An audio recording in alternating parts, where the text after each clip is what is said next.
Moje ime je Aneta Ivanovska, sem predavateljica na Poslovno-tehniški fakulteti na Univerzi v Novi Gorici in direktorica programa druge stopnje. In danes bom govorila o eni zelo zanimivi temi, o umetni inteligenci. Verjamem, da ste vsi že slišali o umetni inteligenci. Ljudje imajo tudi različno mnenje o tem, kaj je umetna inteligenca in za kakšne namene se uporablja. In danes bomo malo govorili o tem, ali je to samo neka modna muha ali je nuja.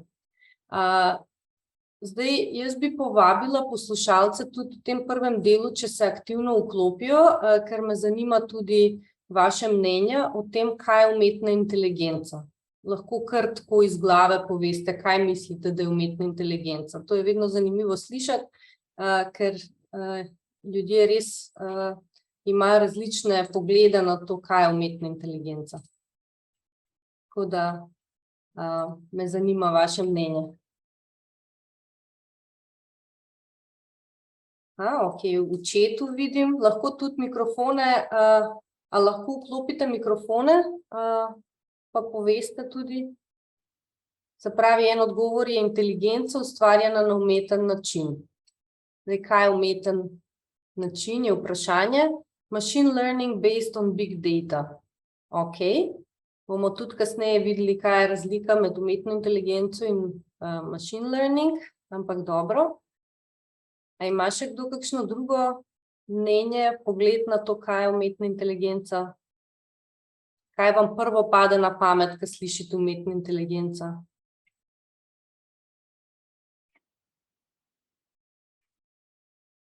Ponavadi, ko se pogovarjam z ljudmi, pomislijo na kaj takega. Poveže umetno inteligenco z robotiko. Ali pa z nekim zelo futurističnim pogledom na svet. Se pravi, neka leteča vozila, roboti raznorazni roboti, programe, ki upravljajo naša življenja. Pravi nekaj takega, večinoma si predstavljajo humanoidne robote, mogoče kaj takega, ali pa kaj takega.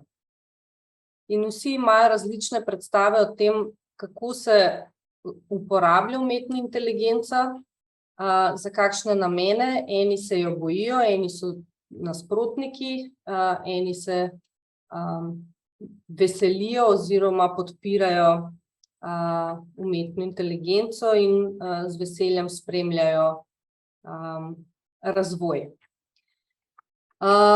No, tukaj je pa par primerov, kaj je umetna inteligenca, kje jo vse najdemo, pa se mogoče niti ne zavedamo. Umetna inteligenca je veliko več kot samo robotika. Recimo, ena zelo tipična uporaba umetne inteligence je pri vremenskih napovedi.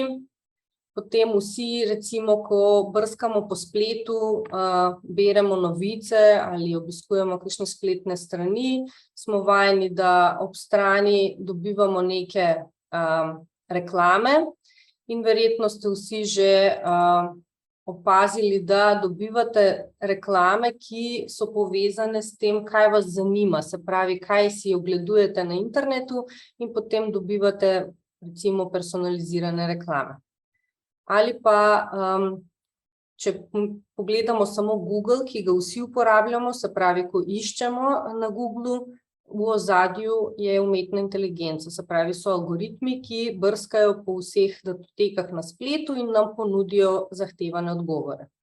Ali pa Netflix, tudi veliko ljudi ne pomisli na to, da tudi te platforme in programe za gledanje filmov ali pa za poslušanje muziko tudi temeljijo na umetni inteligenci, ker nam ponujajo vsebine, ki so nam všeč, ki smo jih označili, gledali in tako. Se pravi, na nek način obdelujejo te naše podatke, ki jih puščamo z klikanjem in na ta način ponujajo sorodne vsebine. Ali pa robotski sesalnik. Verjamem, da veliko vas ima doma kakšen robotski sesalnik. In veste, da ti robotski sesalniki naredijo nek načrt tlorisa vašega doma in se potem pametno premikajo po sobah in posesajo in z vsako uporabo v bistvu izboljšujejo algoritem in bolj učinkovito sesajo. Tudi Alexa, verjetno poznate, je eno tako orodje, ki komunicira z vami, ki lahko vprašate neko vprašanje, pa vam da odgovor. Tudi to je nekaj, kar temelji na umetno inteligenco. Samo da preberem, v chatu ste napisali uporaba znanja naučenih mašin. Nature ima sedaj predavanje, ki se AI uporablja v medicini. Največkrat mašino nauči uporabljati velike količine podatkov in jih algoritmirajo in ponudijo predpostavke za diagnozo bolezni. Tako, super, ta je pa res tak izčrpen in točen odgovor. No, če gremo naprej, se pravi, kaj je inteligenca? Če se vprašamo, kaj je inteligenca, inteligenca je sposobnost se učiti. Mi ljudje imamo to sposobnost se učiti, zato rečemo, da smo inteligentna bitja in se učimo od rojstva pa do smrti. Umetna inteligenca je pa sposobnost računalnikov, da se učijo. Zato rečemo umetna, ker se gre za ne gre se za človeška bitja, ampak za mašine, se pravi sposobnost računalnikov ali pa mašin, da se učijo. To je splošna definicija umetne inteligence. Kaj je razlika med, bi rekla, umetno inteligenco in robotiko? Seveda, da robotika oziroma programiranje teh robotov, da se obnašajo na določen način, tudi vsebuje umetno inteligenco, ampak če pomislimo samo na robote, gibanje in to samo po sebi ni umetna inteligenca. Umetna inteligenca je, ko mašina, ne glede na to, ali je to robot ali pa je računalnik, ima nek cilj, se pravi, mora narediti neko nalogo. In tukaj to je taka ena slikica, ki ponazarja igranje šaha. Veste, da je bil razvit algoritem, ki je premagal najbolj znanega šahista na svetu, Kasparov, mislim, da mu je bilo ime. Se pravi, algoritem se je naučil igrati šah in je premagal najboljšega človeškega šahista na svetu. Se pravi, algoritem je imel nek cilj. No, če gremo naprej, zdaj jaz v tem predavanju nisem nekih ful tehničnih podrobnosti vnašala, je bolj splošno in je mišljeno, da v bistvu bolj tako razumete, kaj pomeni umetna inteligenca. In kot ste že točno odgovorili v chatu, pri umetni inteligenci računalniki se učijo iz velikih količin podatkov. Se pravi, uporabijo neke algoritme, ki vzamejo te podatke, jih analizirajo, naredijo neke modele, imamo različne vrste modelov, oziroma z drugimi besedami iščejo vzorce v podatkih, ki jih sami ne moremo odkriti, ko sam gledamo podatke ali jih samo vizualiziramo z nekimi enostavnimi metodami in na ta način s to izgradnjo modelov pridobivamo tudi novo znanje. Se pravi, mi uporabljamo umetno inteligenco zato, da pridobimo novo znanje iz podatkov. In tukaj sta dve taki zanimivi slikici.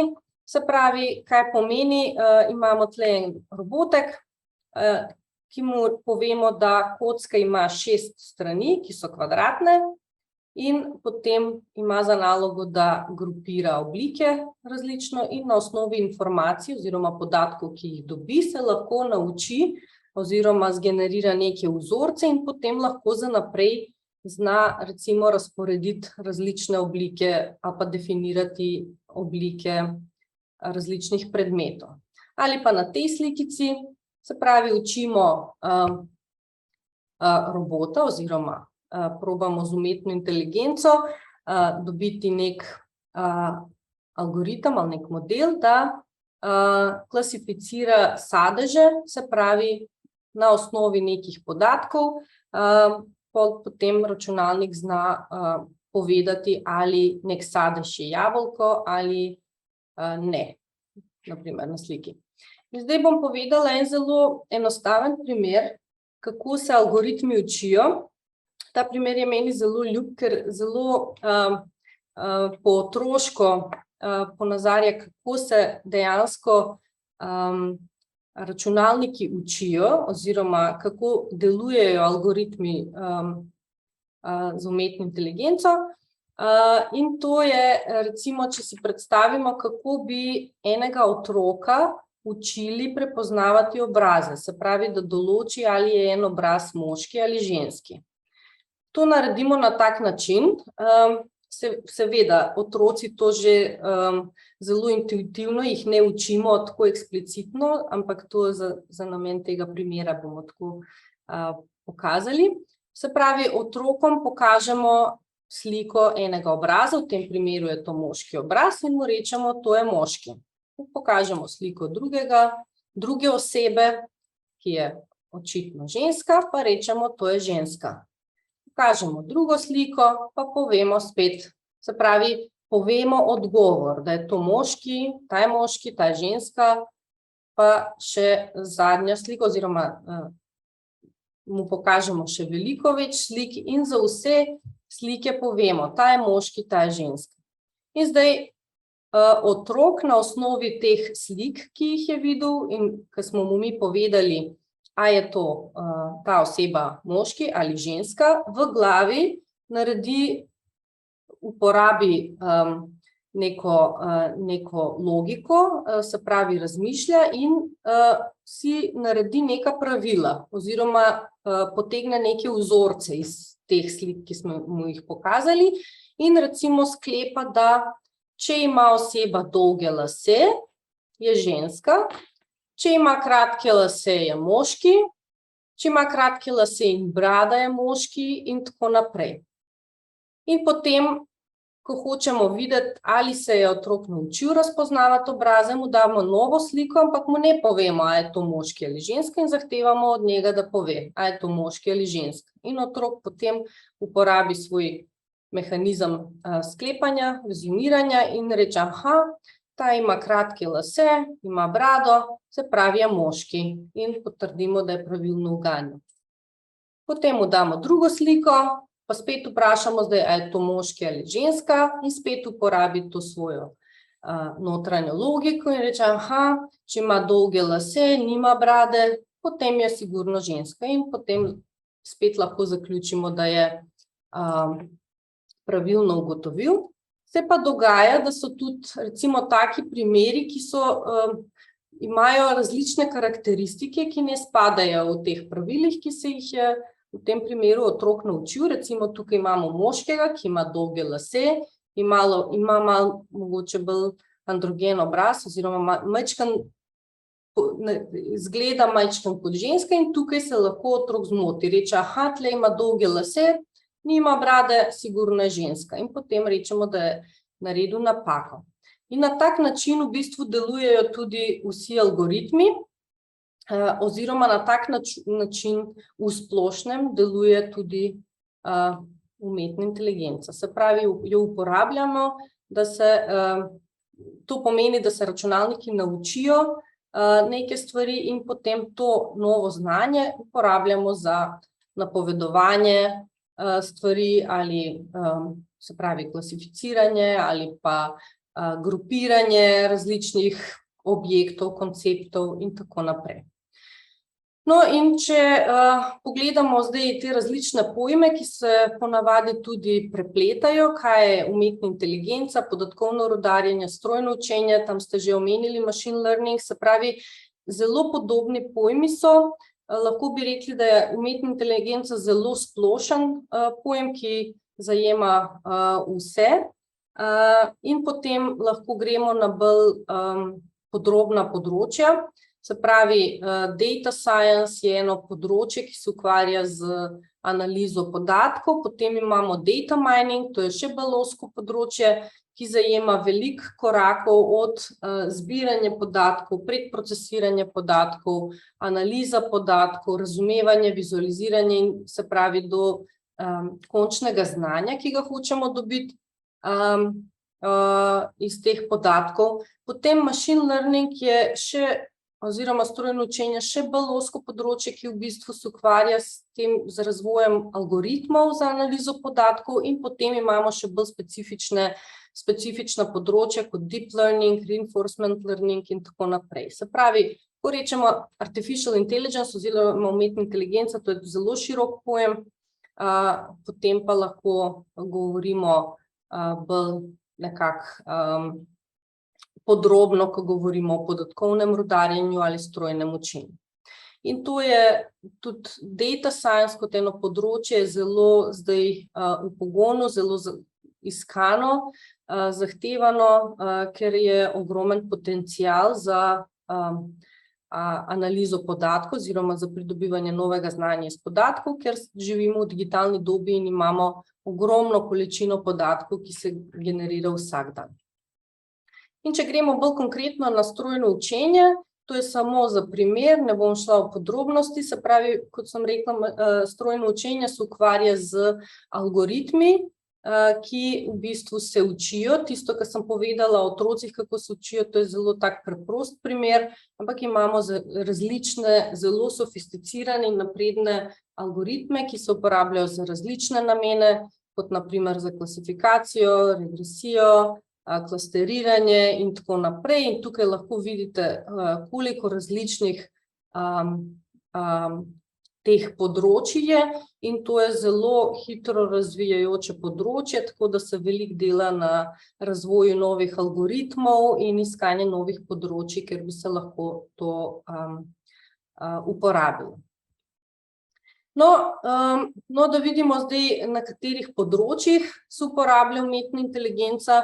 Ste že omenili, da na področju medicine se uporablja, to je res, je zelo velika uporaba umetne inteligence na področju medicine za diagnosticiranje bolezni, in tukaj seveda gre za različne bolezni, od rakastih bolezni, ne vem, razne, se pravi za širok spekter bolezni.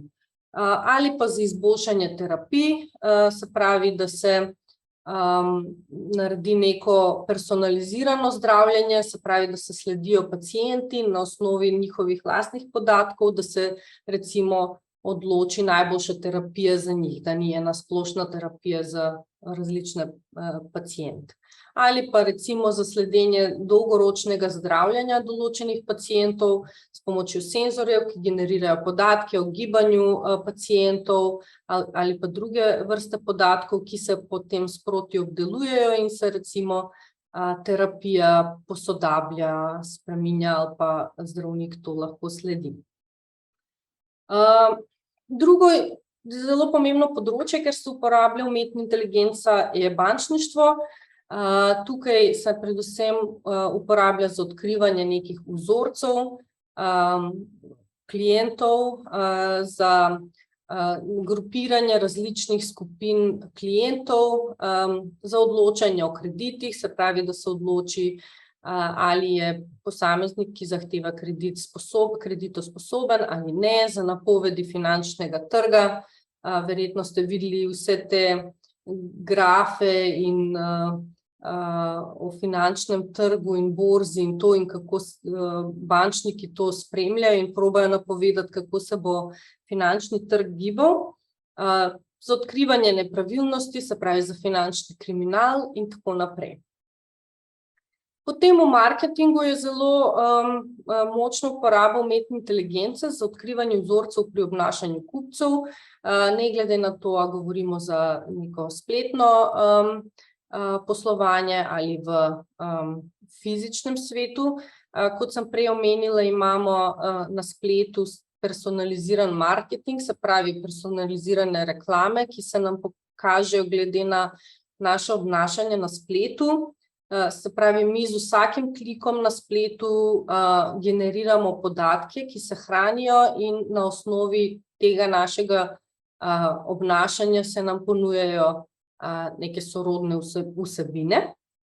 Ali pa na primer pri velikih trgovcih za napovedovanje trgovskih košaric, ker tudi, ko kupujemo v trgovinah, se vsak nakup v bistvu generira podatke in se vidi recimo, kaj ljudje kupujejo ponavadi skupaj. Če kupijo en izdelek ali skupaj s tem izdelkom kupijo še kakšen, a je to nek vzorec, pa potem to uporabijo mogoče za urejanje polic v trgovinah, da dajo te izdelki, ki se skupaj kupujejo, da jih dajo bližje, da nekako spodbudijo ljudi, da čim več kupijo.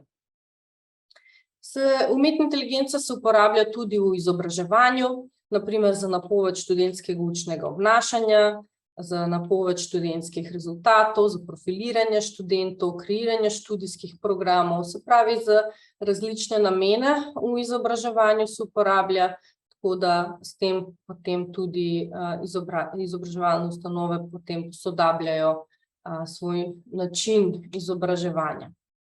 Na spletu, to je že jasno, kot sem rekla, vsak klik, ki ga naredimo, se nekje shrani, se pravi, generiramo ogromne količine podatkov s tem, da samo brskamo po spletu in potem ti podatki se uporabljajo za neko personalizirano vsebino, za reklame, za take stvari. Tudi za odkrivanje nenavadnega obnašanja in varnostne vdore, se pravi tudi za preprečevanje kakšnih nevarnih stvari.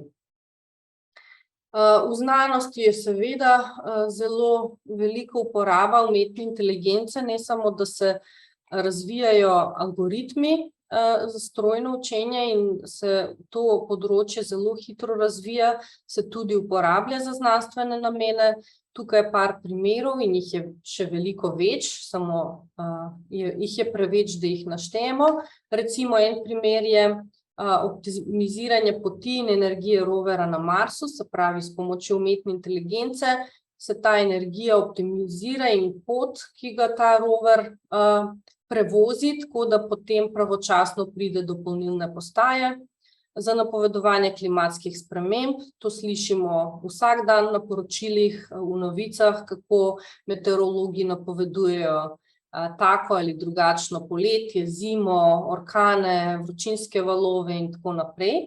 Se pravi, zato se v ozadju so algoritmi, ki na osnovi obstoječih podatkov iz x let nazaj lahko napovedujejo, kaj se bo zgodilo v naslednjih dneh, tednih, mesecih. Za napovedovanje ekstremnih dogodkov, kot sem rekla, tudi zdaj, ko je bila ta pandemija COVID, smo zelo pogosto poslušali napovedi, kako se bo pandemija razvijala in kateri val bo in koliko bo okuženih in tako. Se pravi, tudi te napovedi so bile pridobljene na osnovi nekih algoritmov za strojno učenje, se pravi, v ozadju je bila umetna inteligenca, ki je potem pomagala, da pridemo do teh napovedi. Za zaključek, kaj lahko rečemo? Vprašanje je bilo, ali je umetna inteligenca modna muha ali nuja. Jaz bi rekla, da je danes nuja, ker vidimo, da jo uporabljamo oziroma da je v ozadju vseh aspektov našega življenja, da se niti ne zavedamo v bistvu v katerih vseh področjih posega umetne inteligence in da v bistvu vsak dan tisto, kar vidimo, slišimo, informacije, ki jih dobivamo, so pridobljeni s pomočjo umetne inteligence. Zelo perspektivna, znanstvena in poslovna veja je, tako da zelo se vlaga v raziskave na tem področju in seveda je tudi zelo iskan poklic danes. To je, ne vem, podatkovni analitik, data scientist, se pravi, to je zdaj skozi bolj iskan poklic. Vendar pri vsem tem je treba imeti tudi neko previdnost. Se pravi, tisti skeptiki, ki pomislijo na neko umetno inteligenco, na robote, ki prevzamejo svet, mislim, da ni nevarnosti, nismo še tam. Ampak previdnost je vseeno potrebna, ker umetna inteligenca temelji na velikih količinah podatkov. Podatki so pa tudi osebni, se pravi, veliko je teh osebnih podatkov, ki jih mi puščamo za sabo in je treba v bistvu paziti na moralne in etične vidike uporabe umetne inteligence. Kot vsaka znanost, vsako orodje, ki ga imamo, ne glede na to, ali je računalniško ali fizično orodje, lahko se uporabi za pozitivne ali pa za slabe namene. Tako da po tej strani je treba biti tudi previden, na kakšen način in s kakšnim ciljem se uporablja umetna inteligenca.